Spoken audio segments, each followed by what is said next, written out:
ओम नमः शिवाय। हर हर महादेव। प्रिय भक्तों, आप सभी को सोम प्रदोष की बहुत बहुत शुभकामनाएं। प्रिय भक्तों, भगवान शिव करुणा के सागर है और उनकी कृपा पाने का सबसे सरल मार्ग है प्रदोष व्रत। जब सोमवार और त्रयोदशी का अद्भुत संयोग बनता है तो वह सोम प्रदोष कहलाता है, जो न केवल हमारे दुखों का अंत करता है बल्कि सौभाग्य के द्वार भी खोलता है।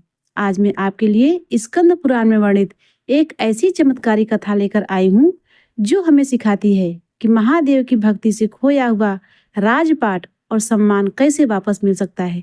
तो चलिए प्रिय भक्तों, पूरी श्रद्धा के साथ श्रवण करते हैं सोम प्रदोष की यह पावन कथा। स्कंद पुराण के अनुसार सूत जी कहते हैं, विदर्भ देश में सत्यरथ नाम से प्रसिद्ध एक राजा थे जो धर्म पूर्वक राज्य करते थे। उनका बहुत सा समय सुख पूर्वक बीत गया।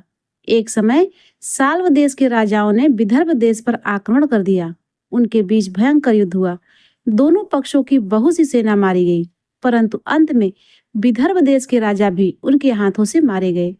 विदर्भ राज की गर्भवती स्त्री दुखी होकर रात के समय राजभवन से निकलकर वन की ओर चली गई। सुबह होने पर उस रानी ने जलाशय के किनारे एक वृक्ष के नीचे एक सुंदर से पुत्र को जन्म दिया। उसके बाद वह प्यास से व्याकुल होकर उस जलाशय के पानी में गई। इतने में ही एक घड़ियाल ने आकर उसे अपना ग्रास बना लिया। वह बालक पैदा होते ही माता पिता से हीन हो गया। जब वह नवजात शिशु वृक्ष के नीचे पड़ा जोर जोर से रो रहा था, उसी समय भगवान भोलेनाथ की कृपा से वहां पर एक उमा नाम की ब्राह्मणी पहुंची। वह अपने 1 वर्ष के बालक शुचिव्रत को गोद में ली हुई थी। वह ब्राह्मणी बहुत ही गरीब विधवा थी। वह भीख मांगकर अपना गुजारा करती थी।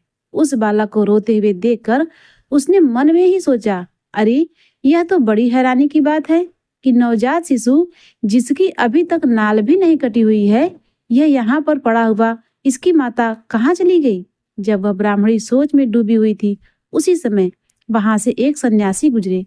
वे ऐसे जान पड़ते थे मानो साक्षात शंकर भगवान हो। उन श्रेष्ठ भिक्षुक ने उस स्त्री से कहा, हे ब्राह्मणी, तुम इस बालक की रक्षा करो, इससे तुम्हें परम कल्याण की प्राप्ति होगी। इतना कहकर वह दयालु भिक्षुक वहां से चले गए।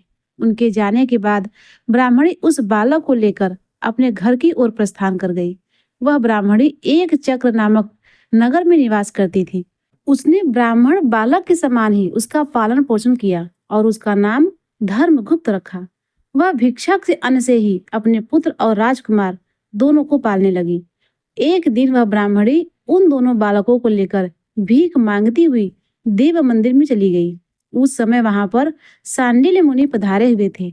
सांडिल्य मुनि को देखकर ब्राह्मणी ने उन्हें प्रणाम करके पूछा, हे ब्राह्मण, एक सन्यासी के कहने पर मैं इस बालक को अपने घर ले आई हूँ। अभी तक मुझे इसके कुल का पता नहीं चला, फिर भी मैं अपने पुत्र की तरह ही इसका पालन पोषण करती हूँ। आप ज्ञान के नेत्रों से देखकर मुझे बताने की कृपा करें कि यह बालक किस कुल में उत्पन्न हुआ है और इसके माता पिता कौन है। तब मुनि बोले, यह विदर्भ देश के राजा का पुत्र है। इतना कहकर मुनि ने उस बालक के पिता के युद्ध में मारे जाने तथा उसकी माता के ग्रह द्वारा ग्रस्त होने का सब समाचार विस्तार पूर्वक बता दिया। यह सुनकर ब्राह्मणी को और भी आश्चर्य हुआ।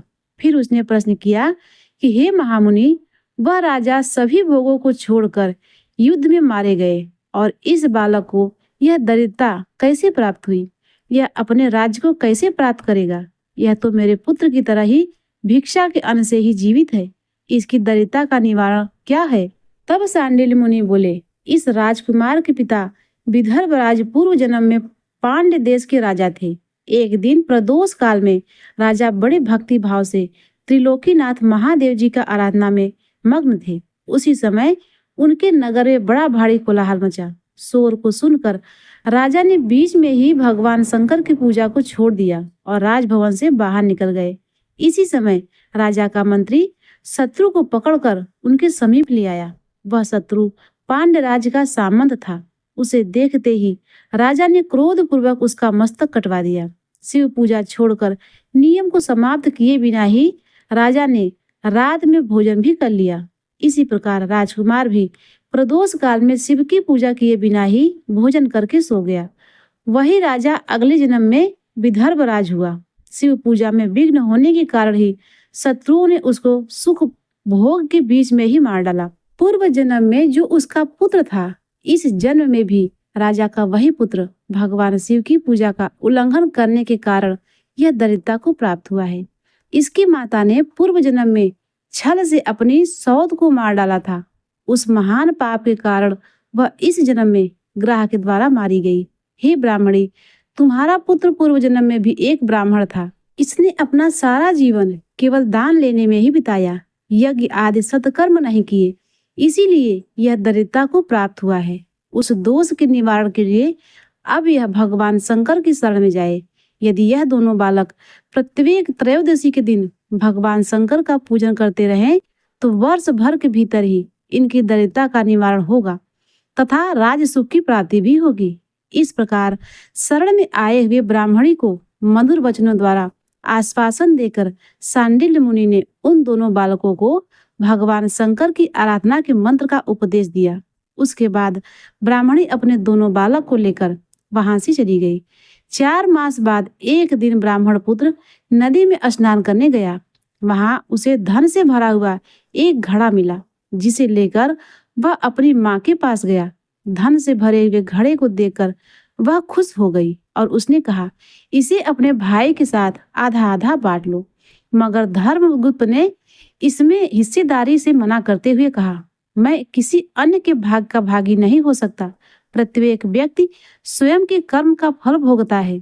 इस प्रकार प्रसन्नतापूर्वक भगवान शंकर की पूजा करते हुए उन दोनों राजकुमारों का वर्ष व्यतीत हो गया। एक दिन ब्राह्मण पुत्र और राजकुमार वन में भ्रमण करने गए। मार्ग में उन्होंने देखा कि कुछ गंधर्व कन्याएं आपस में खेल रही हैं।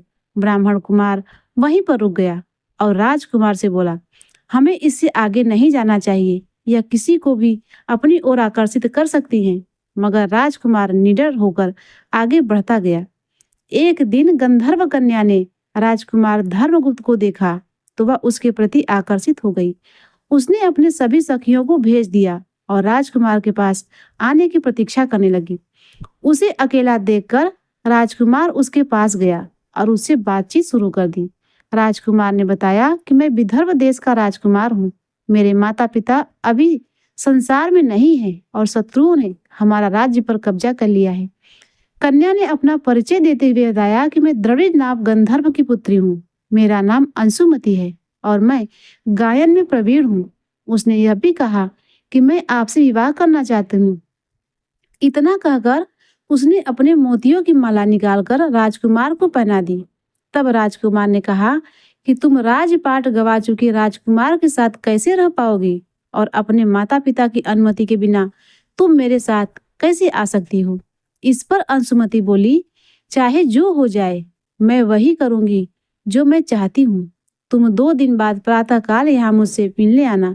इतना कहकर वह वहां से चली गई। राजकुमार ने वापस आकर ब्राह्मणी और उसके पुत्र को सारी बातें बताई। वे दोनों बहुत खुश हुए। राजकुमार पुनः उसी वन में गया। उसने देखा कि अंशुमति अपने पिता के साथ उसकी प्रतीक्षा कर रही है। गंधर्वराज ने राजकुमार से कहा, मैं कैलाशपुर गया था। वहां शिव और माता पार्वती ने मुझे बुलाकर कहा कि धर्मगुप्त नाम का एक राजकुमार राज्य से हीन होकर भटक रहा है। तुम जाओ और राज पुनः प्राप्त कराने में उसकी सहायता करो। उनकी आज्ञा के अनुसार मैं अपनी पुत्री अंशुमति का हाथ तुम्हारे हाथ में दे रहा हूँ और राज प्राप्त करने के लिए तुम्हारी सहायता करूंगा। मेरी पुत्री 10,000 वर्ष तक तुम्हारे साथ इस पृथ्वी पर रहेगी और सुख भोगेगी। भगवान शिव के आदेशानुसार राजकुमार धर्मगुप्त और अंशुमति का विवाह हो गया। अंशुमति के पिता ने अपनी गंधर्व सेना भी राजकुमार को दे दी। सेना की सहायता से उसने अपने शत्रुओं को परास्त कर दिया और अपने पिता का खोया हुआ राज्य पुनः प्राप्त कर लिया। अब राजकुमार धर्मगुप्त राजा बन गया। उसने अपने बुरे दिनों में उसे पालने वाली विधवा ब्राह्मणी को राजमाता का दर्जा दिया और सूचीव्रत को अपना छोटा भाई माना। इस प्रकार नियमित रूप से प्रदोष व्रत करने से ब्राह्मणी, उसके पुत्र सूचीव्रत तथा राजकुमार धर्मगुप्त को अपार धन तथा सुख संपत्ति प्राप्त हुई। सूत जी कहते हैं, जो मनुष्य प्रदोष काल में इस पुण्य महात्म को एकाग्रचित्त होकर सुनते हैं अथवा पढ़ते हैं, उन्हें 100 जन्मों तक कभी दरिद्रता नहीं होती और वे अंत में ज्ञान के ऐश्वर्य से युक्त होकर भगवान शंकर के परम धाम को प्राप्त होते हैं। तो प्रिय भक्तों, एक बार प्रेम से बोलिए नमः पार्वती पतये हर हर महादेव। प्रिय भक्तों, अब आइए जानते हैं कि प्रदोष व्रत में भगवान शिव शंकर की पूजा कैसे किया जाता है। प्रदोष व्रत के दिन स्नान आदि से निवृत्त होकर भगवान भोलेनाथ को बिल्व पत्र, गंगा जल, अक्षत, धूप, दीप आदि से पूजा करें और व्रत का संकल्प करें। इस व्रत में भगवान शिव और माता पार्वती की पूजा की जाती है। प्रदोष व्रत की पूजा प्रदोष काल में यानी कि शाम को 4:30 से लेकर 7 बजे के बीच में ही की जाती है। शाम को एक बार से फिर से स्नान करके भगवान भोलेनाथ की पूजा करें और दीपक जलाएं। पूजा करते समय प्रदोष व्रत की कथा सुने और उसके बाद भगवान भोलेनाथ की आरती करें। तो प्रिय भक्तों, अब आइए सुनते हैं शिव चालीसा का पाठ। जय गणेश गिरिजा सुमन मंगल मूल सुजान, कहत अयोध्या दास तुम देव अभय वरदान। जय गिरिजापति दीन दयाला, सदा करत संतन प्रतिपाला। भाल चंद्रमा सोहत निके, कानन कुंडल नाग फनिके। अंग गौर श्री गंगे बहाए, मुंड माल तन छार लगावे। वस्त्र खाल बागंबर सोहे, छवि को देख नाग मुनि मोहे। मैना मात की हवे दुलारी, वाम अंग सोहत छवि नारी। करते सूल सोहत छई भारी, करे सदा शत्रुन क्षयकारी। नंदी गणेशो हैं तह कैसे, सागर मध्य कमल है जैसे। कार्तिक श्याम और गणराऊ, या छवि को कही जात न काऊ। देवन जब ही जाय पुकारा, तब ही दुख प्रभु आप निवारा। किया उपद्रव तारक भारी, देवन सम्मिल तुम्हें जुहारी। तुरत खडानन आप पठायो, लो निमेष महामार गिरायो। आप जलंधर असुर संहारा, सुयस तुम्हार विधि संसारा। त्रिपुरा संशय युद्ध मचाई, सभे कृपा कर लीन बचाई। किया तपहि भागीरथ भारी, पूर प्रतिज्ञा तासु पुरारी। दानिन महतम सम कोई नाही, सेवक अस्तुत करें सदाही। वेद नाम महिमा तव गाई, अकथ अनाद भेद नहीं पाई। प्रगट उदत मंथन में ज्वाला, जरत सुरासुर भय विहाला। कीनी दया त करी सहाय, नीलकंठ तब नाम कहाई। पूजन रामचंद्र जब कीना, जीत के लंका भीषण दीना। सहस कमल में हो रहे धारी, कीनी परीक्षा तबे पुरारी। एक कमल प्रभु राखे गोई, कमल नयन पूजन च सोई। कठिन भक्ति देखी प्रभु शंकर, भय प्रसन्न दिए इच्छित वर। जय जय जय अनंत विनाशी, करत कृपा सबके घटवासी। दुष्ट सकल नित मोहि सतावे, भ्रमत रहे मोहि चैन न आयो। त्राहि त्राहि मैं नाथ पुकारो, यही अवसर मैं आन उबारो। लय त्रिशूल शत्रुओं को मारो, संकट से मैं आन उबारो। मात पिता भ्राता सब कोई, संकट में पूछा न कोई। स्वामी एक है आज तुम्हारी, आई हर अब संकट भारी। धन्य धन को दे सदा ही, जो कोई जाचे सो फल पावे। अस्तुत कहबित करो तुम्हारी, क्षमोनाथ अब चूक हमारी। शंकर हो संकट के नाशक, मंगल कारक विघ्न विनाशक। योगी यत मन ध्यान लगावे, सारद नारद शीश नवावे। नमो नमो जय नमो शिवाय, ब्रह्मादिक पार न पावे। जो यह पाठ करे मलाई, तापर होते शंभु सहाय। ऋणिया जो कोई हो अधिकारी, पाठ करे सो पावन हारी। पुत्रहीन इच्छा कर जोई, निश्चय शिव प्रसाद होई। पंडित त्रयोदशी को लावे, ध्यान पूर्वक होम करावे। त्रयोदशी व्रत करे हमेशा, तन्ने ताके रहे कलेशा। धूप दीप नैवेद्य चढ़ावे, शंकर सम्मुख पाठ सुनावे। जन जन के पाप नशावे, अंतवा शिवपुर में पावे। कहे अयोध्या दास तुम्हारी, जान सकल दुख हरो हमारी। नित नेम कर प्राति ही पाठी और चालीसा, तुम मेरी मनोकामना पूर्ण करो जगदीश। मग 67 है मंत्रित, संबत 64 जान। अस्तुत 40 शिव ही, पूर्ण की कल्याण। ओम नमः शिवाय। प्रिय भक्तों, अब आइए सुनते हैं शिव जी की आरती का पाठ। ओम जय शिव ओंकारा, हरि जय शिव ओंकारा। ब्रह्मा विष्णु सदा शिव, अर्धांगी धारा। एकानन चतुरानन पंचानन राजे। हंसानन गरुड़ासन, वृषवाहन साजे। दो भुज चार चतुर्भुज, 10 भुज अति सोहे। तीनों रूप निरखिता, त्रिभुवन जन मोहे। अक्षमाला वनमाला, मुंडमाला धारी। चंदन मृग मद सोहे, भोले शशिधारी। श्वेतांबर पीतांबर, वागंबर अंगे।